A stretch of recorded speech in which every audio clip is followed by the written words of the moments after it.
Moi, j'aime bien être quelqu'un de l'époque. Tu peux prendre le pouls de ce que tu as laissé. Ado Family. Florian reçoit les artistes qui ont fait l'histoire du R&B. Ah, salut Corneille.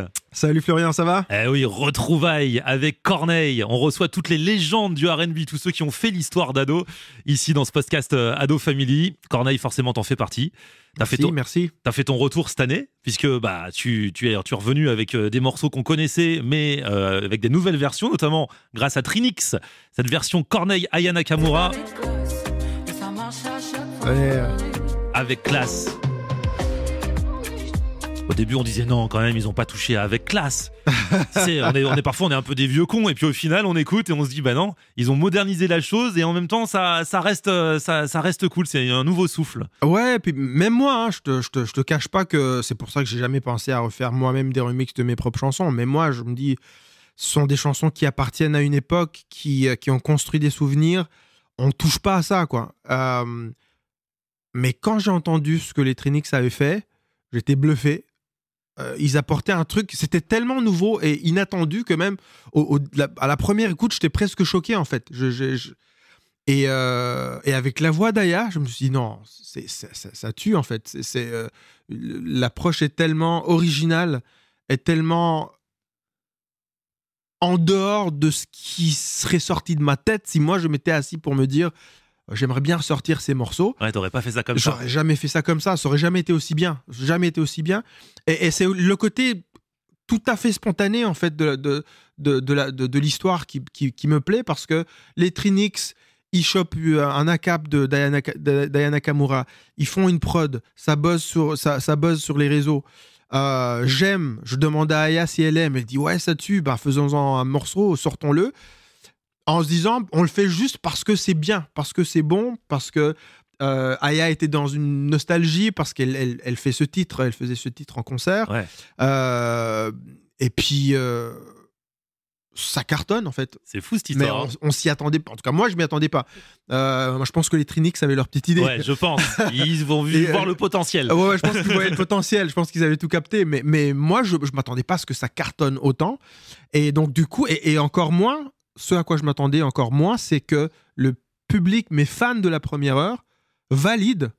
Parce que moi, comme fan, quand je suis fan d'un artiste, ou les artistes dont on a parlé tout à l'heure, les Joe, machin, ou les artistes que j'aime beaucoup, si j'apprends qu'un nouvel artiste a repris un classique de Babyface ou un classique d'un autre, ma première réaction, elle va être...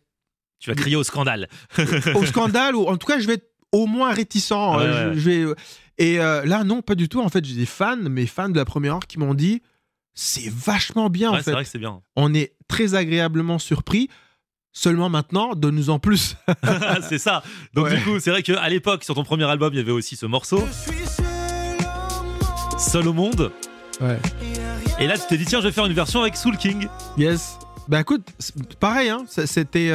on est, quand je dis on, c'est moi et mon équipe. On essaie d'être dans la spontanéité le plus possible. Alors le truc, c'est que le titre avec Aya était tellement spontané que recréer la spontanéité, c'est que tu n'es plus dans la spontanéité. Ouais, c'est ça. Il y a un petit peu de ça. Mais c'est vrai que la demande, la réaction du public a été tellement forte. J'ai eu des suggestions de chansons, en fait. Mais beaucoup qui me disaient on aimerait entendre telle chanson avec tel artiste, telle chanson avec tel artiste. Et en fait, une grande partie de la DA a été faite par le public. C'est génial. Et je trouve ça génial. Donc, c'est dans la foulée d'Avec Classe qu'on a fait Seul le monde avec Soul King. Et en fait, tous les morceaux sont partis de la musique. C'est-à-dire qu'avec Avec Classe, c'est les Trinix qui ont fait le son. Ils ont mis Aya. Aya a approuvé, évidemment. Parce que sinon, il fallait qu'elle valide. Seul le monde, c'est la même chose. Il a fallu que la prod existe avant. Et qu'après qu'on voit quel artiste serait bien là-dessus. Et Soul King a dit oui tout de suite. Moi, je prends jamais pour acquis que les artistes qui cartonnent en ce moment vont avoir envie de reprendre un ancien titre. Et en fait, lui, c'est un titre qui lui parlait beaucoup.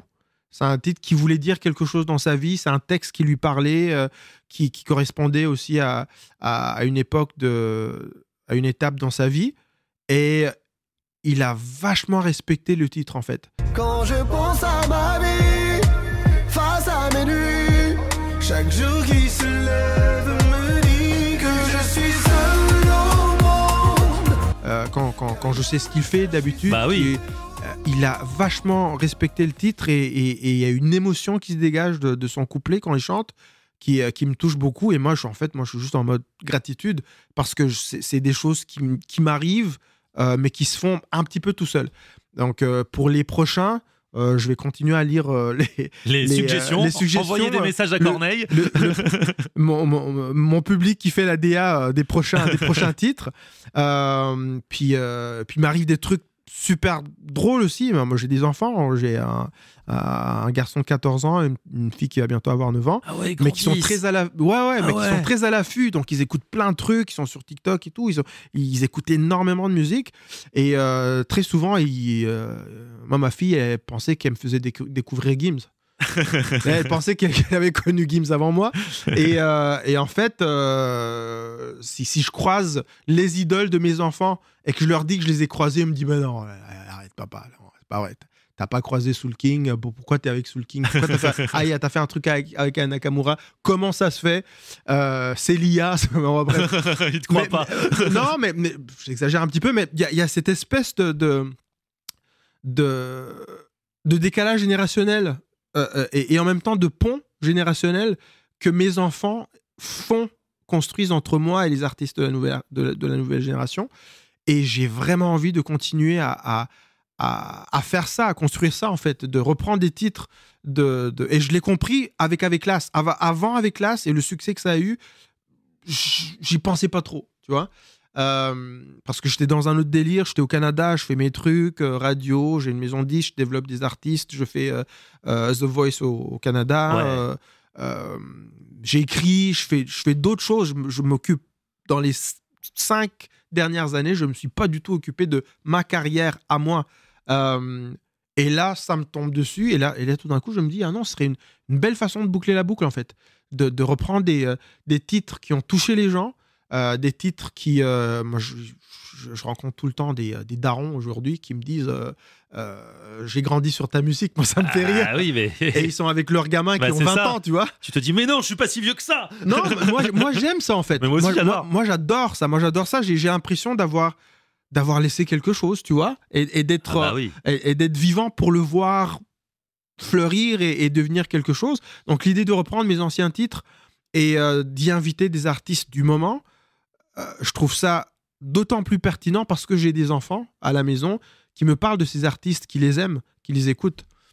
Il y a plus de 20 ans, on te découvrait du coup avec ce premier album. T'avais quel âge du coup à cette époque-là? 2003 j'étais un gamin, hein, quand il est sorti, j'avais 26 ans, mais je commençais à travailler sur l'album, j'avais 23-24 piges. Et ton amour de la musique, il a commencé quand t'étais encore tout jeune au Rwanda? Oh là là, ouais, au Rwanda, je me rappelle qu'à 11-12 ans, je fredonnais des mélodies que j'inventais comme ça, et c'est avec le R&B que je suis tombé amoureux. Comment t'as découvert le R&B?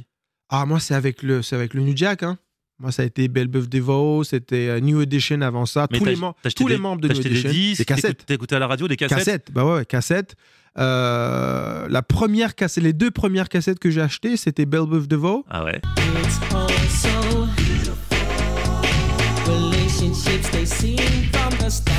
L'album, il y avait Poison, Do Me Baby, tous ces trucs-là. Et Heavy D and the Boys. Je sais pas si tu te rappelles. Bien sûr que je me rappelle, Heavy D and the Boys. Ah ouais. Heavy D, il y avait ça et Fresh Prince, et évidemment avec Summertime. Ça, c'est les 3 premières cassettes que j'ai achetées. Et après, le R&B, ça n'a pas arrêté. Moi, j'étais un fou du R&B. Quand les CD sont arrivés, je lisais les livrets et je lisais tous les crédits. Je connaissais tous les producteurs, les compositeurs. Tous les compositeurs, tous les producteurs, les arrangeurs. Je connaissais tous. J'étais un nerd du R&B. Et c'est resté, en fait. C'est resté. Et quand j'ai fait mon premier album, ça a même été compliqué de faire mon premier album parce que à partir du moment où je savais que je le faisais en français, il fallait absolument pas que j'aille dans l'imitation de ce que j'aimais moi parce que je me rendais compte que ça marchait pas. Je pouvais pas juste faire une simple adaptation de Babyface ou de Joe Desi en français, ça marchait pas. Ça fonctionne, c'est pas la même langue, c'est pas la même sonorité, c'est pas la même musique. Donc il a fallu que je me trouve des petits trucs pour pas être dans l'imitation de mes idoles américaines. Et puis bon, ça a donné ce que ça a donné. Mais moi, le R&B, j'en bouffe encore aujourd'hui depuis l'âge de 12-13 ans, quoi. D'ailleurs, quand tu es arrivé au Canada, c'est là où tu as fait ton premier groupe. Tu avais déjà fait un groupe. Avec Gage, et Gardy. Gage et Gardy, le groupe One, on a fait un morceau qui avait bien marché, qui s'appelait Zukin. Zukin avec un autre homme. Zukin, elle bougeait comme ça. À l'époque, au Canada. Et après, j'ai décidé de faire un album solo. Puis, j'ai vu que tu as aussi été choriste pour un groupe de rap québécois qu'on passait au début d'ado qui s'appelait Dubmatic.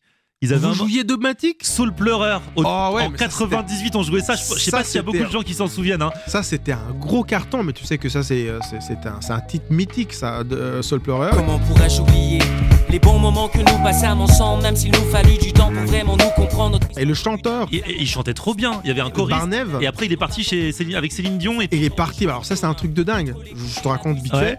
Barnev, il fait ce refrain.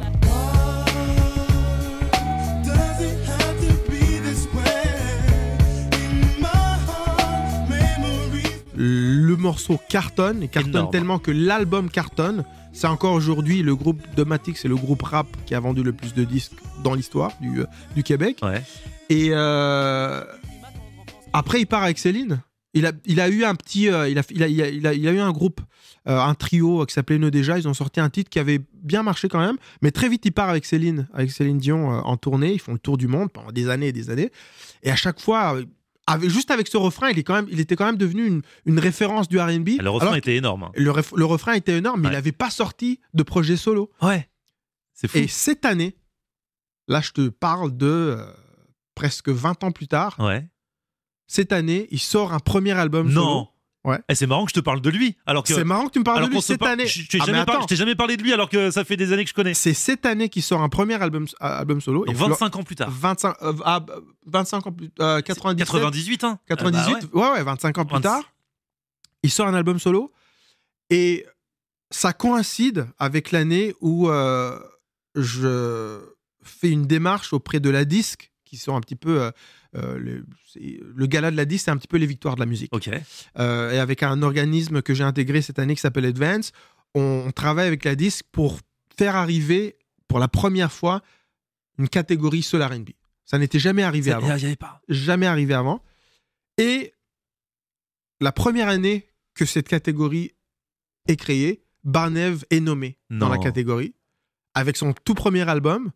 Et la première année où il est nommé, il gagne le Félix Révélation. Je savais même pas. La même année, c'est un OG qui est aussi une révélation pour le public, et je trouve ça extraordinaire son histoire. Ouais. Ah ouais.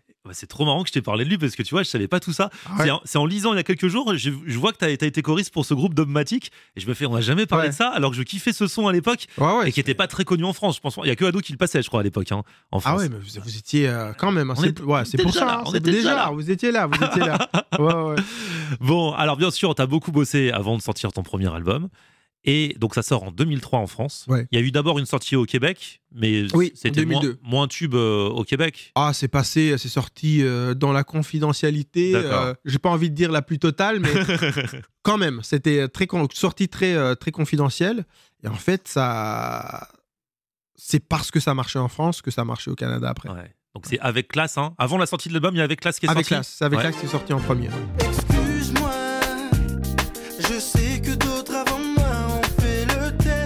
Donc ça, c'était un morceau, pour le coup, qui était léger, super sympa, qui correspondait pas à l'esprit global de l'album. Ouais. C'était vraiment un morceau pour te faire connaître d'abord, Bah, c'était une facette de moi aussi, j'avais envie c'est tout ce que j'aime. Moi je suis un grand fan du zouk de Jean-Michel Rotin, tu vois.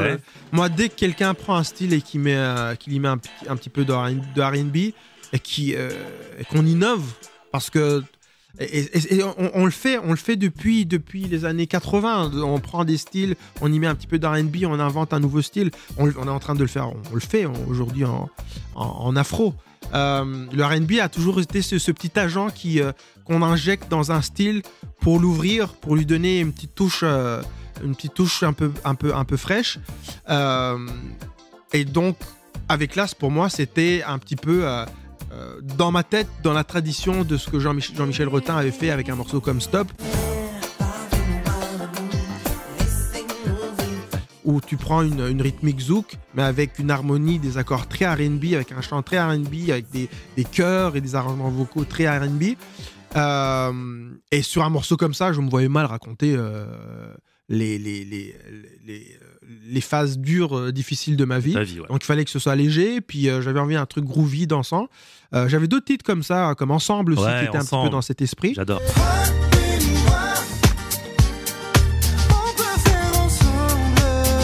Mais c'est vrai que dans l'ensemble de l'album, Avec Classe sortait un petit peu. Il y avait Rêve de Star aussi qui était comme ça.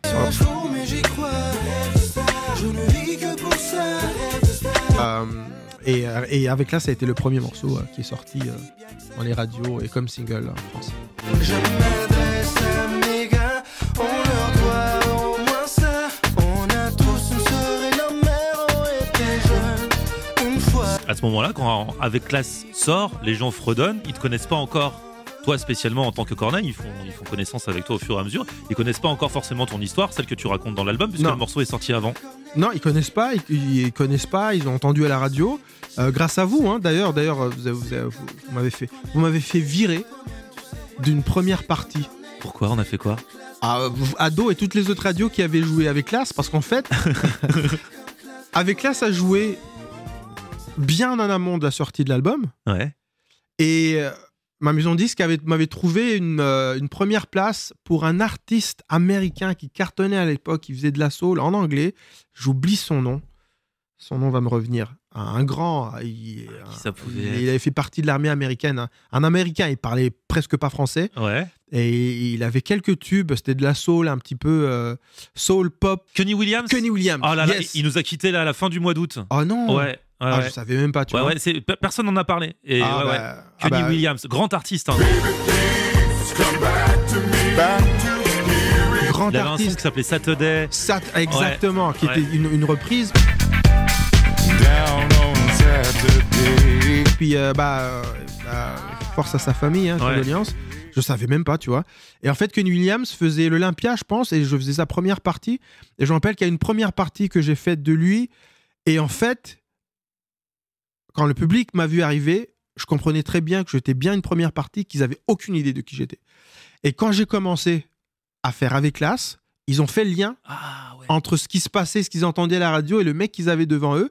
Et là, tout l'Olympia au complet s'est mis à chanter le refrain. Énorme. Et tout l'Olympia s'est mis à chanter. C'est comme Corneille, c'est comme... Mais ils savent pas c'est qui Corneille, mais ils connaissent le son. Et je pense que l'équipe de Kenny Williams a pas aimé, ils m'ont viré. J'ai plus jamais fait. J'ai plus jamais. Il y a eu un rappel en fait. Ils voulaient quelqu'un qu'ambiance, mais pas trop. Avant l'artiste principal. Mais pas trop. Mais tu vois, ça, c'était le pouvoir de la radio. Hein.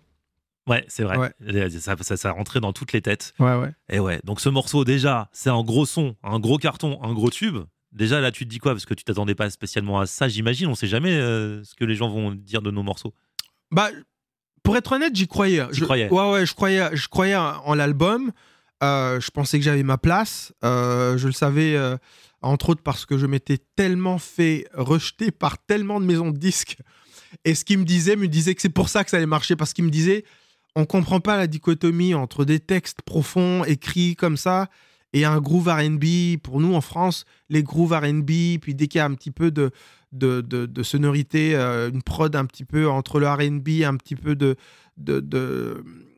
rythmiques presque hip-hop, ou un petit peu d'afro, ou des trucs comme ça. Les textes, il faut qu'ils soient légers parce que c'est pour les jeunes, c'est pour les teenagers.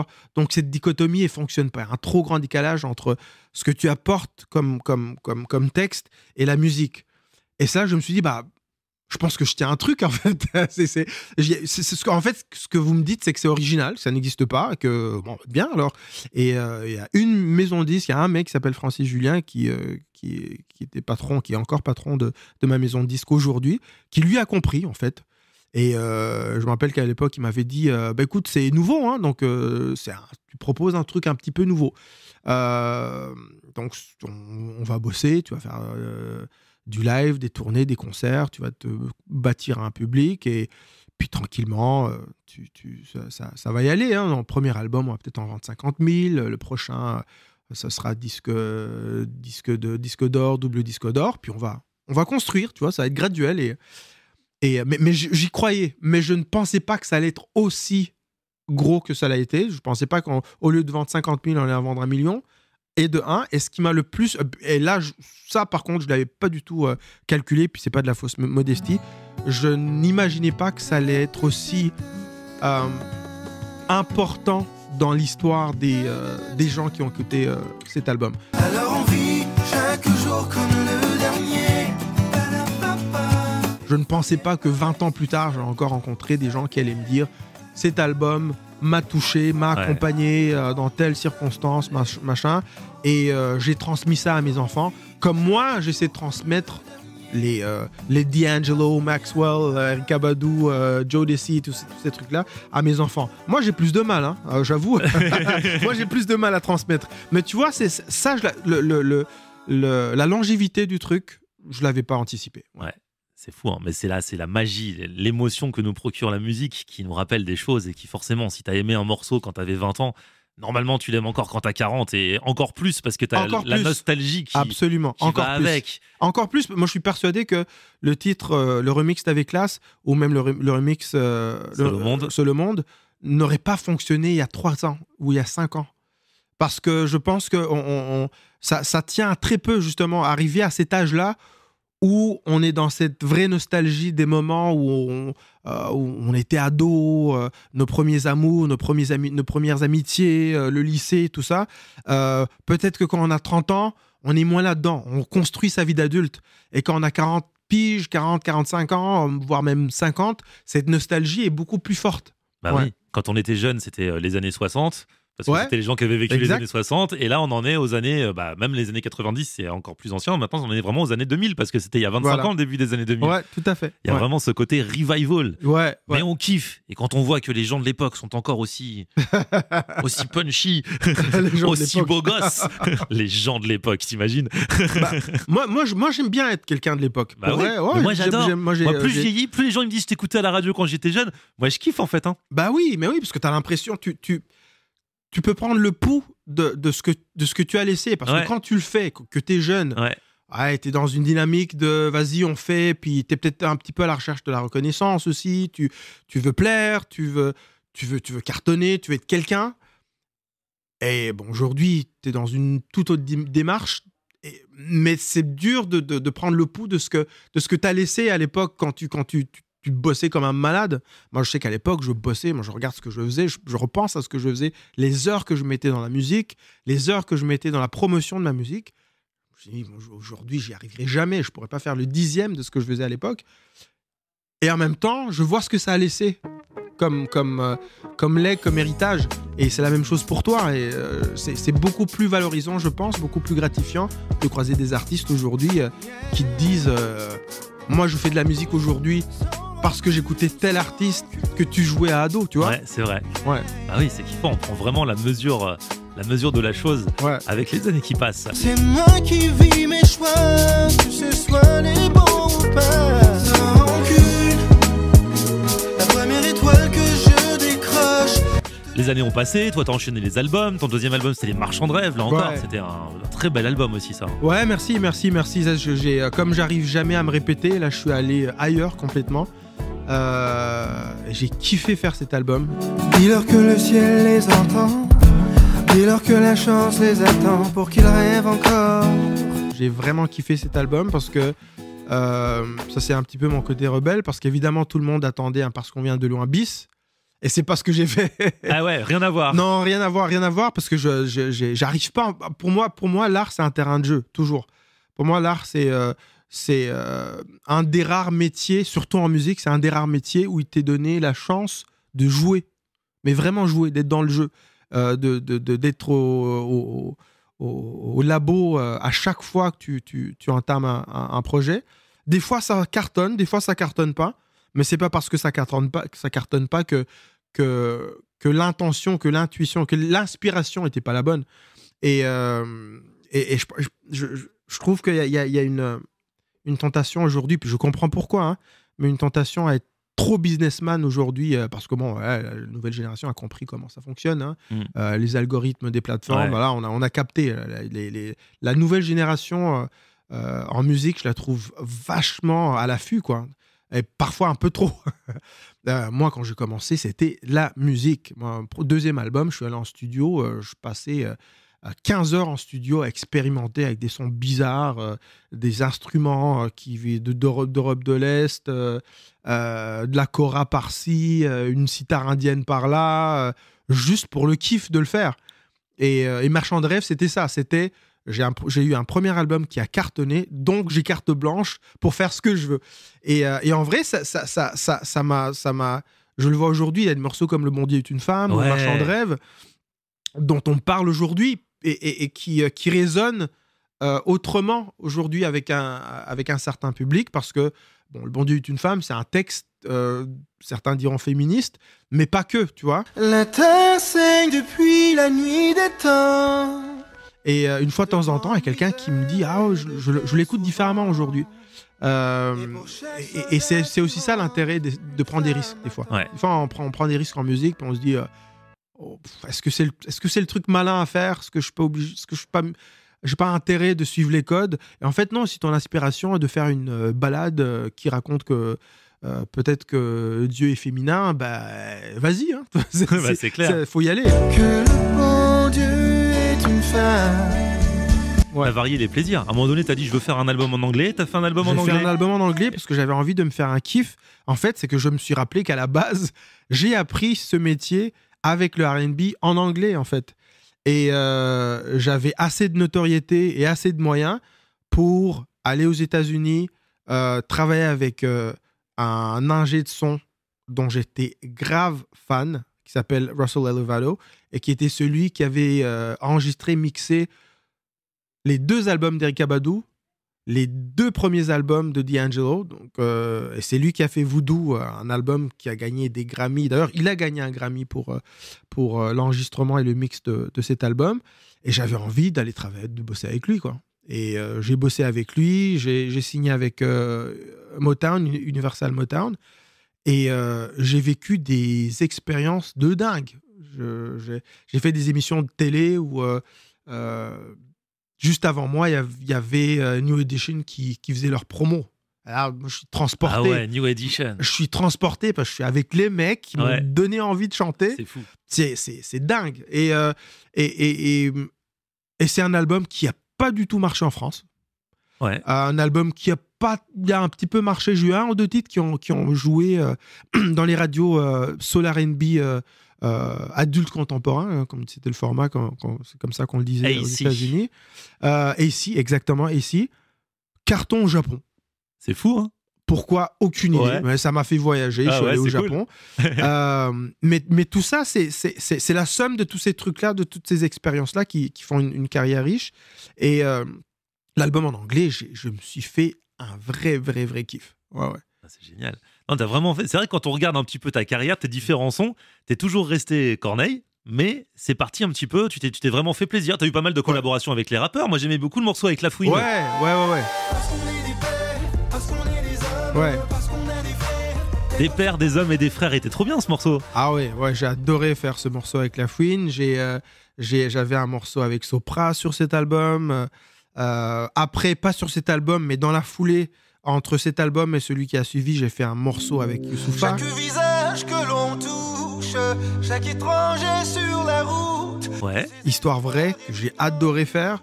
T'as eu un son avec TLF aussi, non? Avec TLF. En fait, le morceau avec TLF, le morceau avec Iqbal, est le morceau qui a commencé cette espèce de combo, de tendance et de collabo avec les rappeurs. Et le morceau avec TLF, c'était un petit peu... Pas tout à fait, mais ça se compare avec ce qui s'est passé avec le morceau avec Aya et Trinix. Ah ouais, c'est marrant. Je ne m'attendais pas à ce que ce soit un succès, c'était le meilleur du monde. Ouais, le meilleur du monde, trop beau. Et en fait, je voulais faire un truc, je savais pas trop quoi faire. J'aimais beaucoup ce que TLF, ce qu'Iqbal proposait comme rappeur. Et en fait, on m'a proposé un son, le son du meilleur du monde, où Iqbal rappait. Et on m'a dit on aimerait que tu fasses un refrain, un couplet. Puis au début, J'étais pas dans ce mode-là. Mon épouse et moi, on venait d'avoir notre garçon, notre premier enfant. J'étais en mode papa à la maison. Je calculais pas trop. Et en fait, voilà, je me suis forcé. Mon épouse, elle m'a dit, non, je pense qu'il y a un truc là. Écris un truc. On écrit ensemble en plus. Donc, j'ai commencé, on a fini le morceau ensemble. Et après, en fait, le morceau m'a ramené en radio ici. C'est fou et ça a donné ça. Il y aurait toujours pire, mais c'est dans le pire que dans le meilleur du monde. Ah, ça fait plaisir de réécouter tous ces sons quand même. Hein. Et Ouais, franchement, je l'avais oublié celui-là. Tu vois, c'était bien. il est Ouais. revenu comme ça. Ouais, je me rappelle, Iqbal était venu à Montréal pour tourner le clip et il avait fait l'expérience de l'hiver québécois. Ah oui, s'il On est venu en était plein hiver. doudoune, machin, il faisait moins 30 dehors. Ouais, bon délire. Bon, là, t'as été coach de. Alors, La Voix, c'est. La Voix, c'est The Voice. C'est The Voice, hein, mais Ouais. au Québec, on est fiers de la langue française. On parle donc- français, Donc ça s'appelle La Voix, donc c'est cool. Là, tu me dis que t'es aussi animateur radio depuis la rentrée sur Radio-Canada, c'est quand même fou Ouais. cette histoire. Ouais. Et vraiment, la carrière de Corneille, ça reste fidèle à la musique, mais il y a plein de choses, ça part un petit peu de partout là où t'as envie de te faire plaisir. Ouais, mais en fait, La Voix, The Voice, en fait, c'est ce que ça m'a confirmé, parce que j'avais cette intuition depuis longtemps, mais j'ai toujours pensé que, je l'ai su très très tôt dans ma carrière, que j'allais pas avoir 60 piges sur scène, mais que j'allais les avoir derrière une console, Ah ouais. à produire, à faire du mentorat pour les artistes, à aider la relève. Et être coach à The Voice au Canada, ça m'a confirmé ça. Je suis tombé là-dedans, j'ai complètement oublié les caméras et je suis devenu accro à ça en fait, au mentorat, donner un coup de main à ces artistes et être vraiment être dans la transmission. Et dans la foulée d'ailleurs, j'ai créé ma propre boîte, ma propre maison de disques. Ok. Donc là, on commence à produire de jeunes artistes. Puis bientôt, on va vous en présenter. Hein. Ah bah oui, reviens. Peut-être que vous allez pouvoir en jouer quelques-uns chez Ado. Et en fait, c'est ça mon truc là, c'est être dans la transmission, dans le partage.